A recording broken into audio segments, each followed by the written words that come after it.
बच्चों, आज हम लोग न्यू चैप्टर पढ़ेंगे बहुपद 2.1 पढ़ने जा रहे हैं। ठीक है, इसमें पहला क्वेश्चन हम पहले ही लिख चुके हैं। ध्यान से देखिएगा इस वीडियो को, बहुत अच्छा समझ में आएगा, बहुत अच्छा बताएंगे आप लोग को और उम्मीद करेंगे कि आप लोग को अच्छा समझ में आए। ठीक है, तो देखिए पहले हम लोग कुछ बेसिक के बारे में बात करेंगे। ठीक है, फिर हम लोग चैप्टर के क्वेश्चन जो है वो बनाएंगे, क्योंकि क्वेश्चन ज़्यादा कुछ नहीं 2-4 मिनट का है, वो तो क्लियर हो जाएगा। लेकिन पहले बहुपद के बारे में हम लोग कुछ जानते हैं। बहुपद कितने टाइप का होता है। ठीक है, तो अगर हम बोले ऐसे, अगर बहुपद कितने टाइप का होता है तो कौन कौन हो जाएगा आपका। एक होता है रेखिक बहुपद। क्या होता है? रेखिक बहुपद। ठीक है, दूसरा हो जाएगा आपका द्विघात बहुपद। द्विघात बहुपद। और तीसरा हो जाएगा त्रिघात बहुपद। त्रिघात बहुपद। ठीक है, यहाँ तक कोई दिक्कत नहीं है।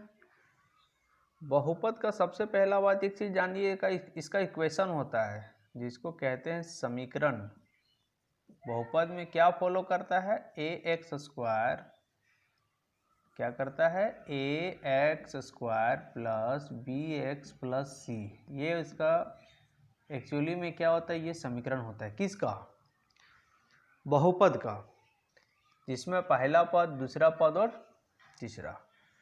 इसमें क्या होता है, जो x वाली पद है उसको चर पद कहा जाता है। क्या पद कहा जाता है? चर। और c को क्या कहा जाएगा?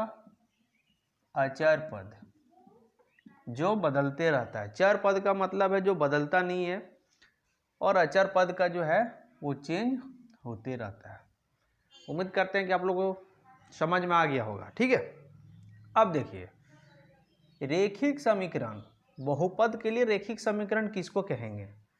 जिसका कोई घात ना हो। ठीक है, 1 हो सकता है, जैसे मान लेते हैं x+3 लिख दिए, तो इसमें कोई पावर नहीं दिख रहा है। पावर को ही घात कहा जाता है, पावर को घात कहते हैं। कोई दिक्कत नहीं। चलिए अब यहाँ पर हम आ जाते हैं और एग्जांपल ले लेते हैं। जैसे मान लेते हैं आपका आ गया √2x। हाँ लिख सकते हैं √2x+4, ऐसे भी लिख सकते हैं, कोई दिक्कत नहीं है। ठीक है, द्विघात बहुपद में क्या होता है? द्विघात में जिसका घात 2 होगा, जिसका पावर, जैसे बोले अगर इसमें हम x² प्लस √3x, यहाँ तक तो कोई दिक्कत नहीं होना चाहिए। तो हम लोग कहाँ थे? द्विघात बहुपद इक्वेशन 2, इसमें हम लोग बना रहे एग्जाम्पल। ठीक है, इसमें क्या करेंगे और एग्जाम्पल ले सकते हैं। जैसे क्या ले सकते हैं? 2x² प्लस 1 भी ले सकते हैं, कुछ भी ले सकते हैं जिसका घात, देखिए घात कितना है? 2 है। 2 है मतलब द्विघात हो जाएगा। त्रिघात मतलब 3 होना चाहिए। जैसे आप ले लीजिए y³ प्लस y² प्लस 1, ऐसे ले सकते हैं, कोई दिक्कत नहीं है। या आप ले सकते हैं y³ प्लस √2, ले सकते हैं ऐसा। तो ये जो हो गया आपका त्रिघात बहुपद, द्विघात बहुपद और रैखिक बहुपद। बहुपद के बारे में जानना है। अब ये क्वेश्चन अगर हम पूछें, कुछ एग्जाम्पल दे दें, उसमें से आपको बताना है कि कौन सा बहुपद है और कौन सा बहुपद नहीं है, तो कैसे बताएंगे।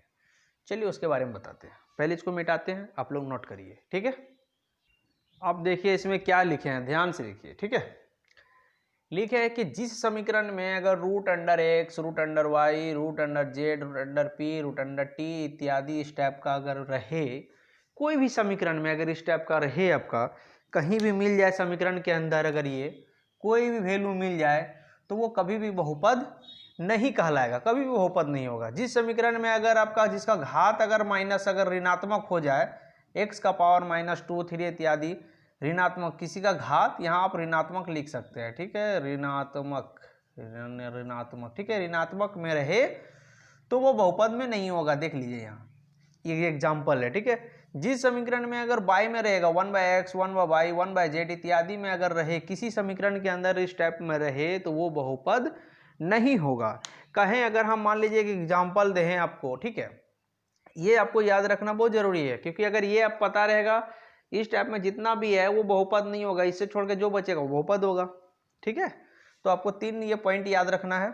अब देखिए, अगर हम बोले क्वेश्चन दे देते हैं कि x + 1/x + 2, ये क्वेश्चन आ गया आपका, तो क्या ये बोलेंगे बहुपद है?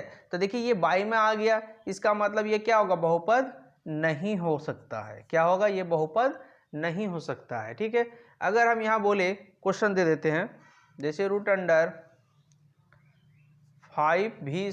+ 2v, तो ये बोलेंगे बहुपद है या नहीं है? तो ये बहुपद होगा। क्यों होगा बहुपद? क्योंकि देखिए √5 है, भी नहीं है, √5 है बल्कि भी नहीं है, ये देखिए बिल्कुल अलग है। तो यहाँ कंफ्यूज करता है स्टूडेंट। क्या करना है मेरे प्यारे बच्चों, यहाँ देखिए कि ये v² जो है आपका ये रूट के बाहर है, +2v है, लेकिन ये √5 जो है वो अलग है, ठीक है। भले ये दोनों बीच में रिलेशन इनटू का है, लेकिन √5 जो है वो v से अलग है और v जो है रूट के बाहर है, तो ये आपका बहुपद होगा। ये क्या होगा, बहुपद होगा। तो ये आपको समझना है, चीज़ों को बारीकी से समझना कि कौन सा बहुपद होगा और कौन सा बहुपद नहीं होगा। जैसे तीसरा एग्जाम्पल ले लेते हैं, वीडियो आना चाहिए।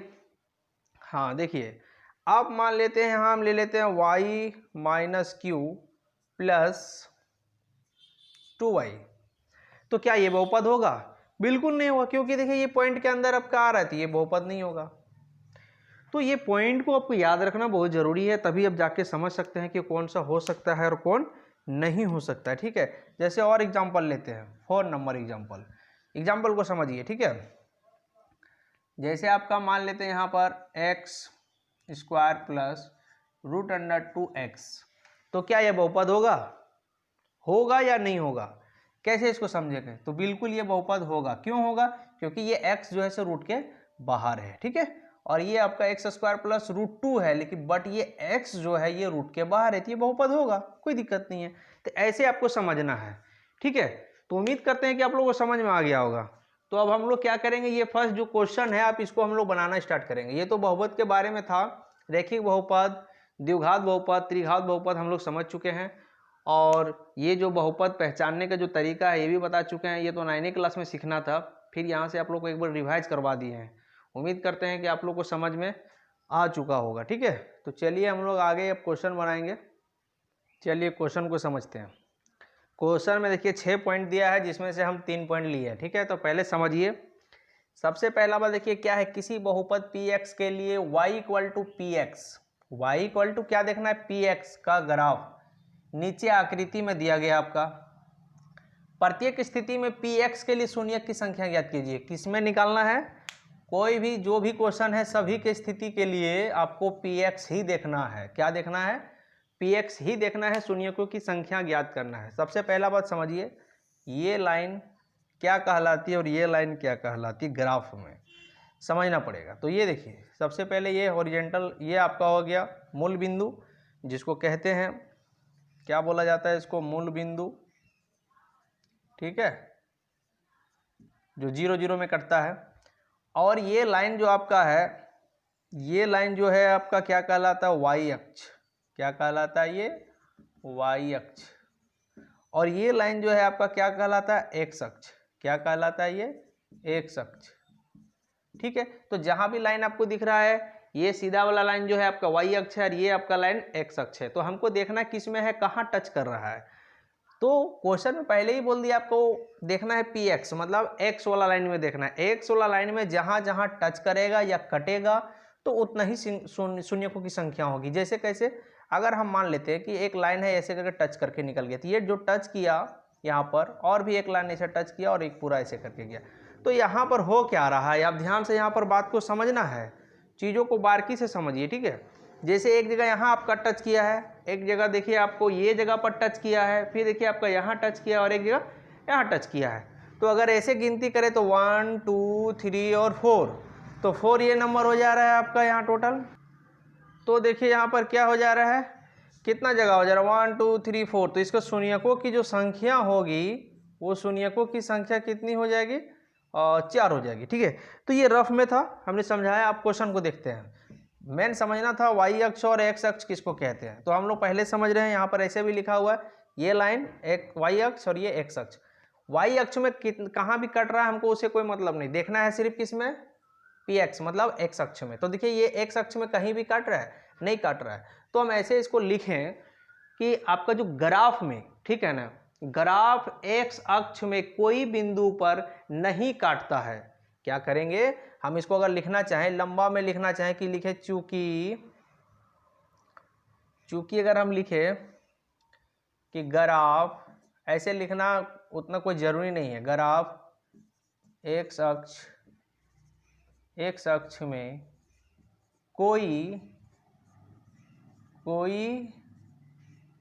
बिंदु पर नहीं काटता है, इसलिए क्या लिखेंगे यहाँ पर, अतः शून्यकों की संख्या कितनी होगी 0, क्योंकि नहीं काट रहा ना, एक्स में कहीं भी टच नहीं कर रहा तो 0 हो गया। तो देखिए इतना लंबा चौड़ा नहीं लिखेंगे, ये फर्स्ट क्वेश्चन था इसलिए लिख दिया। सेकंड में क्या लिखेंगे, कहाँ काट रहा है, देखिए एक्स अक्ष आपका ये है, देखिए एक जगह पर कट रहा है इस पॉइंट पर, तो यहाँ लिखेंगे डायरेक्ट, पॉइंट नंबर 2 का आंसर लिख रहे हैं, शून्यकों की संख्या बराबर 1। ठीक है, इसी टाइप में क्या लिखेंगे, थर्ड नंबर का देखिए कहाँ कहाँ काट रहा है ये, 1 2 3, कहाँ 1 2 और 3, सिर्फ एक्स अक्ष में देखना है। ये लाइन देखिए वाई अक्ष में भी यहाँ कट रहा है, लेकिन वाई अक्ष में नहीं देखना है, देखना है कहाँ पर, सिर्फ एक्स अक्ष में देखना है। तो कितना जगह पर कट रहा है, 3 जगह पर, तो क्या लिखेंगे, शून्यकों की संख्या 3 हो गई। कितनी हो गई, 3। चलिए 3 क्वेश्चन और है, और हम लोग समझते हैं, 3 क्वेश्चन को और बनाते हैं। पहले आप लोग इसको नोट कर लीजिए, फिर आगे बनाते हैं। उम्मीद करते हैं कि यहाँ तक तो समझ में आ गया होगा आप लोग को। अब देखिए 3 क्वेश्चन और है। अब यहाँ एक अक्ष में देखना है, सब में उसी टाइप का देखना है। देखिए एक अक्ष में आपका कौन है, ये लाइन है, तो कहाँ कहाँ कट कर रहा है, एक इस पॉइंट पर और एक इस पॉइंट पर। तो यहाँ पर क्या लिखेंगे हम लोग, शून्यकों की संख्या। कुछ ज़्यादा दिमाग नहीं लगाना है, जो लिखा है क्वेश्चन में उसको लिखिए। शून्यकों की संख्या कितनी, 2 हो गई, तो ये आंसर हो गई। ठीक है, अब यहाँ पर बताइए आप लोग कितने यहाँ पर शून्यकों की संख्या होगी। तो आप लोग ध्यान से देखिए, एक यहाँ कट रहा है, एक यहाँ कट रहा है, एक यहाँ कट रहा है और एक यहाँ कट रहा है, तो बोले तो 4। तो शून्यकों की संख्या 4 हो गई, यही इसका आंसर हो गया। अब देखना यहाँ देखिए, यहाँ पर कट नहीं रहा है बट टच कर रहा है, तो टच करे या कटे गिनती में आ जाएगा। तो क्या हो जाएगा, 1 2 3। तो यहाँ पर शून्यकों की संख्या कितनी हो गई, 3। ये आंसर हो गई। तो उम्मीद करते हैं कि आप लोग को बहुत अच्छा से समझ में आया होगा, क्योंकि बहुत ही ईजी है। 1 नंबर में ये क्वेश्चन पूछता है, ज़्यादा टेंशन नहीं लेना है। ठीक है, ये तो बनाते बनाते बहुत अच्छा आप लोग को हो जाएगा। ग्राफ पढ़िएगा, आप लोग को एक्स वाई भी समझना बहुत ज़रूरी था। ठीक है ना, और एग्जाम्पल में क्वेश्चन दिया हुआ है, शायद एग्जाम्पल में क्वेश्चन आपका 6 क्वेश्चन उसमें भी है, तो आप लोग और बनाइए और वीडियो को लाइक करिए, शेयर करिए। अच्छा लग रहा है कमेंट बॉक्स में आप लोग जा कर के बताइए, क्योंकि बता रहे हैं तो अभी तो समझ में आएगा कि हाँ आप लोग को जो बता रहे हैं वो बिल्कुल आप लोग को समझ में आ रहा है, नहीं तो कैसे पता चलेगा। आप लोग पढ़ रहे हैं और कमेंट बॉक्स में कुछ लिखते नहीं तो कैसे पता चलेगा कि हाँ हम जो बता रहे हैं वो आप लोग को बिल्कुल समझ में आ रहा है। आप लोग लिखिएगा तभी तो हमको लगेगा कि हाँ जो बता रहे हैं वो बिल्कुल समझ में आ रहा है। ठीक है, लाइक करिए और दोस्तों को ज़्यादा से ज़्यादा बताइए और बच्चों लोग को बताइए, क्योंकि बोर्ड के यहाँ तैयारी हो रहा है और अच्छा से तैयारी होगा, हर क्वेश्चन बताया जाएगा आप लोग को। ठीक है, थैंक यू। हाँ एक चीज़ और बोलना था, वीडियो जो है शुरू से लास्ट तक देखिएगा, तब बीच में स्किप मत करिएगा। ऐसा नहीं कि पार कर करके देखे और कुछ समझ में आया ना। तो बहुपद का जो पहला है, जो स्टार्टिंग में बेसिक बताएं, भले वो एग्जाम में ना आवे, लेकिन आपको समझना बहुत ज़रूरी है, तभी जा करके समीकरण के बारे में समझ पाइएगा और बना पाइएगा। और वो 9 क्लास का चीज़ था जो रिवाइज आप लोग को करवा दिए हैं। ठीक है, तो पूरा वीडियो देखिएगा तभी जाके समझ में आएगा, और अच्छा से नहीं समझ में आता फिर से वीडियो रिपीट करके देखिए। ठीक है बच्चों, थैंक यू।